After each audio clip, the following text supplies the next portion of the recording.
A haiku that I wrote on my iPhone at Land's End in San Francisco. Life screamed out, "Go west." I went as far as I could. Now I'm here, Land's End. A haiku I wrote about writing a haiku on my iPhone at Land's End in San Francisco. In the iPhone's time, words in bytes are cheap, but life still warrants poems. I love haikus. The structure of 5 syllables, then 7 syllables, then 5 syllables offers helpful constraints, forcing you to be more creative. The brevity also encourages you to be playful. In fact, I have written quite a few haikus about haikus. Why only write haikus? Because I don't trust myself with more syllables. Too many haikus? Not while trees sway, music blares, kids laugh, oceans froth. I've had a good time playing with haikus for years, but I became more interested in poetry during the height of the pandemic. During the COVID lockdowns in the spring of 2020, I was spending lots of time on my phone. I decided that instead of anxiously scrolling through the news, it would make sense for me to look at something more calming. And so I downloaded an app for poetry. During the lockdowns, every night before I went to sleep, I scrolled through a few poems. Those months were scary. There was uncertainty about how long the pandemic would last, what it would mean for our future, and what would happen if we or our loved ones got COVID. The poetry I sought out during that time tended to be life-affirming. While most of it had no direct connection to a 21st century pandemic, the poems I tended to like were full of spirit and enthusiasm for life. I'll share with you the first and last stanzas of one of the poems that I really liked, The Daffodils by William Wordsworth. I wandered lonely as a cloud that floats on high over vales and hills, when all at once I saw a crowd, a host of golden daffodils, beside the lake beneath the trees, fluttering and dancing in the breeze. Oft when on my couch I lie, in vacant or in pensive mood, they flash upon the inward eye, which is the bliss of solitude. And then my heart with pleasure fills and dances with the daffodils. There was something about the scariness of the pandemic, about being more aware of the shortness of life, that made me want to appreciate beauty. Something about the scariness of the pandemic made me want to meditate on daffodils. It seems there is a connection between poetry and becoming aware of the shortness of life. Poetry can help us savor our limited time on earth. The shortness of life is a big theme of Yom Kippur. On Yom Kippur, we are asked to rehearse our own deaths. It is traditional to wear a death shroud known as a kittel. We deny our body by abstaining from food and sex. We contemplate the book of life, and we say confessional prayers that are similar to those we hope to say on our deathbeds. This day in which we rehearse our deaths is full of poetry. The imagery of one of the most striking moments of Yom Kippur is striking. The long day is over and the gates are closing. Slowly day fades into dusk. Soon the earth will darken, our bodies weak and weary, our inner strength undiminished. Why is it that when we feel the gates are closing, when we contemplate our mortality, we often turn to poetry?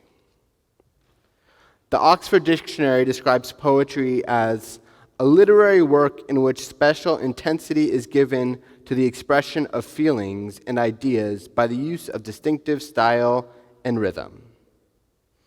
That is a mouthful, not a very poetic definition.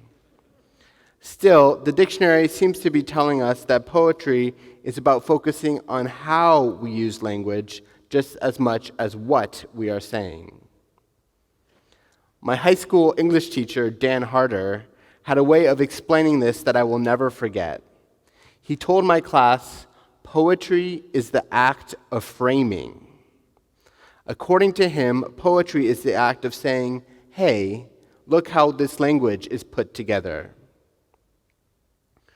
Focusing on how language is put together leads to a heightened appreciation for what is said. Poetry invites us to describe things well, to put care into how we express ourselves. Poetry asks us to describe things in a heightened, richer way. Being aware of the shortness of our lives can move us to appreciate the details, to make us more aware of the time we have, to live more richly. Being aware of the shortness of our lives can move us to poetry. And yet, in modern life, we are generally less inclined to poetry than in previous eras.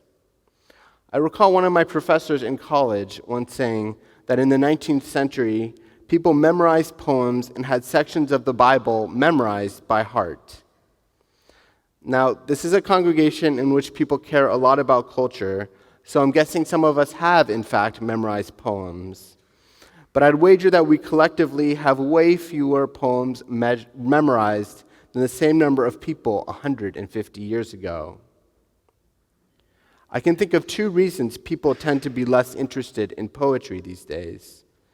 The first is that words are simply cheaper than they used to be. One estimate I found said that there are 100 trillion words on the internet. There's a superabundance of words these days, and we tend to appreciate them less. If words are cheap, we don't give them the time and care that they deserve. I think there's also a more profound reason we're less interested in poetry. For many of us, it's possible to go about our lives and not think very much about how our time is limited.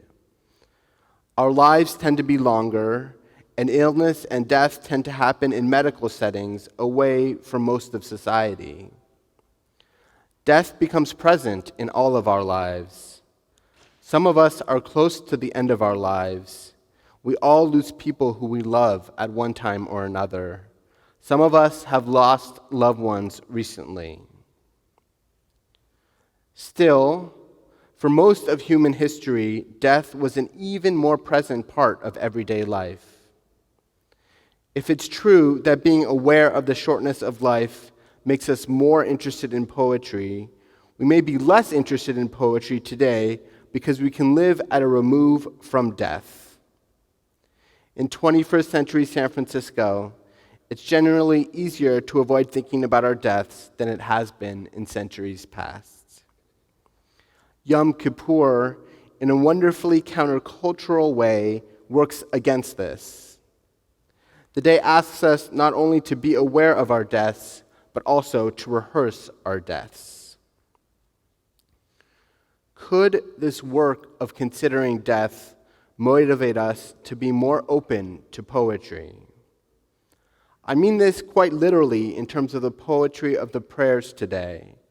Perhaps today we can let the beautiful words and music of our service sweep over us more fully. I wonder if there's also a more figurative approach we can take to making our lives more infused with poetry. When I attended a class at a synagogue in Washington, D.C., a rabbi I admire a lot named Scott Perlow shared what he described as some of the most important Torah to him.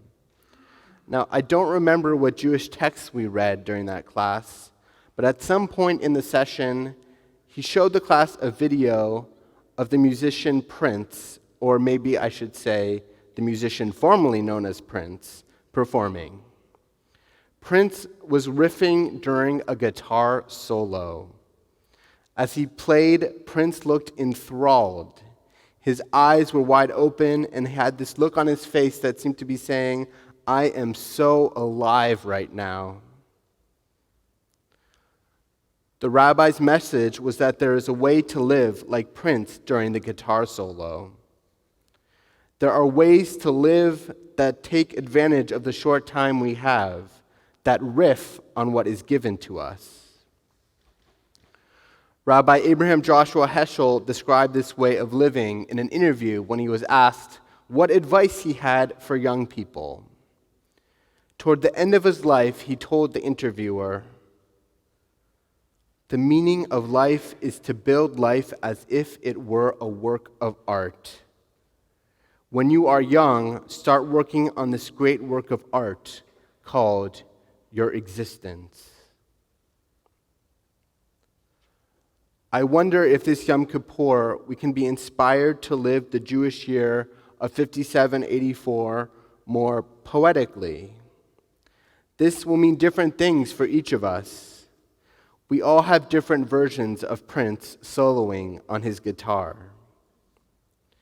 Perhaps for you, this means being a more loving and affectionate person to those around you.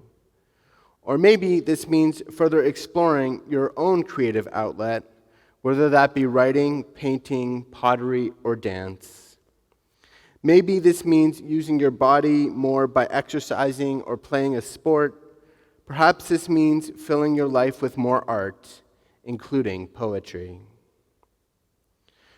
Regardless of how we do it, this Yom Kippur can be a reminder for each of us to live more fully. We can be reminded that, in the words of Heschel, we are to work on this great work of art called our existence. I would like to close this morning with an excerpt from a poem. In When Death Comes, Mary Oliver captures this idea of being inspired by the shortness of life to live more fully. Mary Oliver writes, "When death comes like the hungry bear in autumn, when death comes and takes all the bright coins from his purse to buy me and snaps the purse shut, when death comes like the measles pox, when death comes like an iceberg between the shoulder blades, when it's all over, I want to say, all of my life, I was a bride married to amazement. I was the bridegroom taking the world into my arms.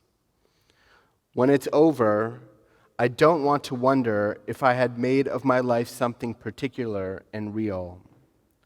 I don't want to find myself sighing and frightened or full of argument. I don't want to end up simply having visited the world." In 5784, may we take advantage of the limited time we have. May we riff on what has been given to us. May we make of our lives poetry. Gemar Chatima Tova.